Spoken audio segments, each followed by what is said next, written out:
The Samsung Group is South Korea's biggest corporation, accounting for a little over 20% of South Korea's GDP in 2021. The group consists of around 60 affiliates, with almost all of them being the leading companies in their respective industries, creating a business empire that covers appliances, construction, insurance, credit cards, luxury hotels, hospitals, amusement parks, and what Samsung is most well known for, electronics.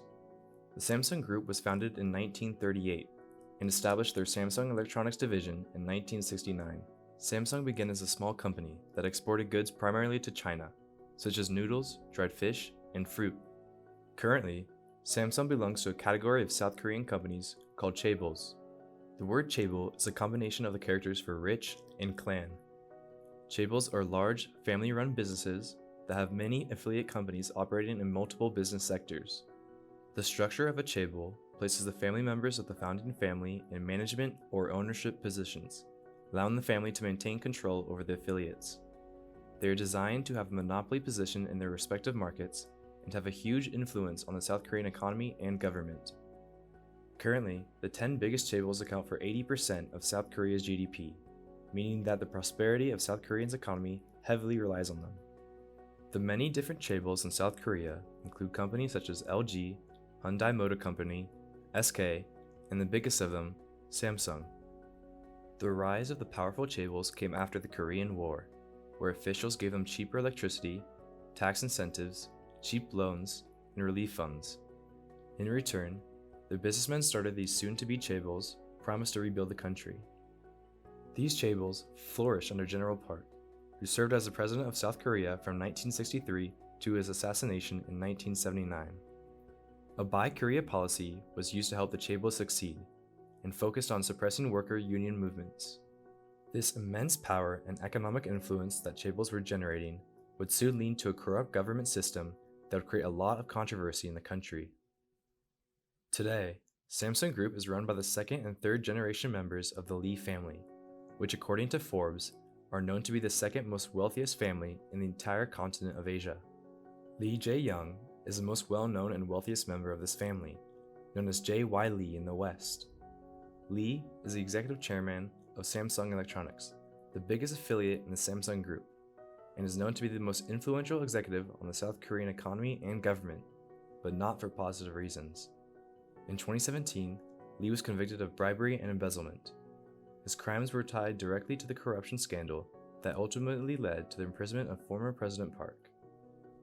Lee paid President Park and her associate $8 million in bribes for support of a merger that would ensure his control of his family's empire, despite the opposition by shareholders of the company.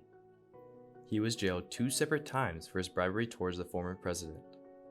Lee was also jailed another time for embezzling company funds to buy an $800,000 horse for the former president's friend's daughter.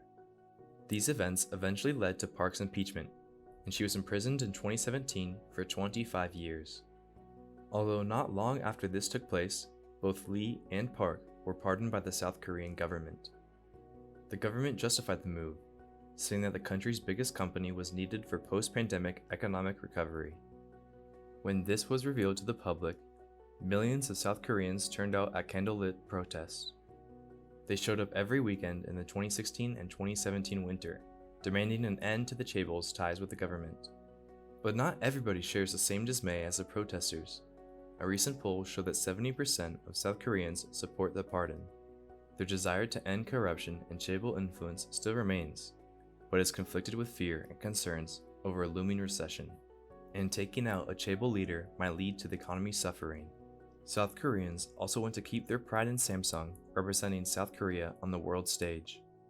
Lee's own father was also convicted of bribery and fraud while he was Samsung chairman in the 90s, though he didn't serve a single day of jail time.